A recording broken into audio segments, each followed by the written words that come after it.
Hello, welcome back. In this video, we are going to learn about address in TCP IP. So let's look at the agenda. TCP IP addressing techniques would be discussed in this video. So TCP IP addressing techniques will be learned for two types of addressing. One is called IPv4 and the other one is called IPv6. Let us understand IPv4. IPv4 has 32 bits. Each byte is 8-bit long. So there are in total 8 into 4, 32. That means there will be 4 bytes of data. Let us understand the different fields. There are 5 classes of IP addresses. Class A, Class B, Class C, Class D and Class E. The leading bit of Class A is always 0.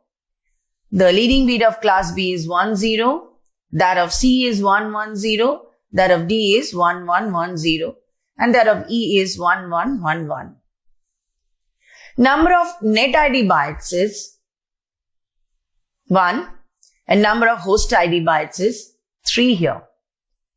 So in total we have 4 bytes. So out of the 4 bytes, 3 bytes are used for host ID and 1 byte is used for net ID. For Class B, it is 2 and 2. That means 2 are used for net ID and 2 are used for host ID.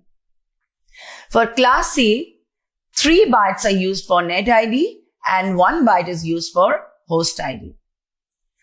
Class D is basically used for multicasting. And Class E is reserved for future use. Let us understand the number of networks that is possible for Class A. You see here, for the net ID part, there is only 1 byte. So that means 8 bits. Out of the 8 bits, 1 is the leading bit. So we are leaving this. So we are left with 7 bits. So number of networks will be 2 to the power 7 minus 2. Why minus 2? Because there are 2 special addresses which are not used. And the range is 0.0.0.0 to 127.255.255.255. This is the range of Class A address. For Class B address, we can see that for the net ID part, it is 2 bytes. So 2 bytes means 2 into 8. So 16 bytes, 16 bits. Out of the 16 bits, 2 bits are used as leading bit. So if you leave that, we are left with 14 bits. So it will be 2 to the power 14 number of networks are possible for Class B.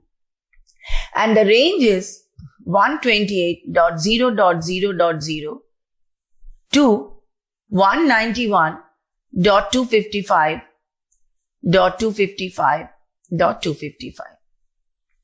Coming to Class C, we can see that there are 3 network bytes and 3 means 3 into 8, so 24. Out of 24, 3 bits are already in use. So we are left with 21 bits. So number of networks will be 2 to the power 21. And the range is 192.0.0.0 to 223.255.255.255. For multicasting in Class D, we can see that we cannot define the network here. For E also we cannot define the network, but we can define the range. It is from 224.0.0.0 to 239.255.255.255. For Class E, which is reserved for future use, the range is 240.0.0.0 to 255.255.255.255 192.168.255. Now, class E and class D, they are used for future use and multicasting, and rest of the classes, like from class A to class B, they are used for normal usage. Let us now turn our attention to IPv6.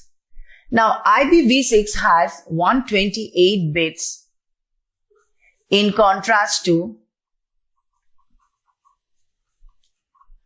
32 bits of IP version 4. They are represented in hexadecimal numbers. Each hexadecimal number is 4 bits long.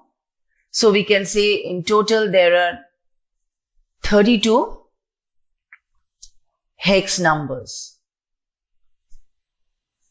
So these are divided into 8 groups. And they are separated by colon. So let us see an example. This is an example of IPv6 address. You can see they are grouped like this and separated by colons. So we can have 2001, 0DB8, 85A3, 0000, 0000, 8A2E, 0370 and 7334. In total, there are 128 bits or 32 hexadecimal numbers. So this is the IPv6 addressing. In IPv6 addressing, we can use unicasting, which is one-to-one communication. We can use anycasting. Anycasting means in a group to any one of the device, the sender will send the data. That means if the sender is here, it can send the data to any one of the groups. Suppose this is a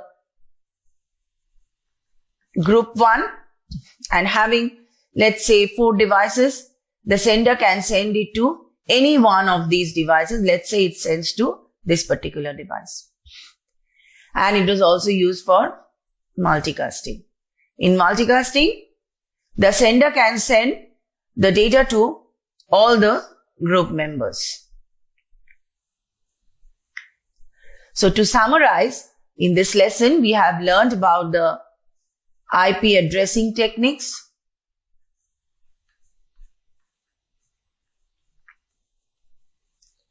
We have learned about IPv4 addressing and IPv6 addressing.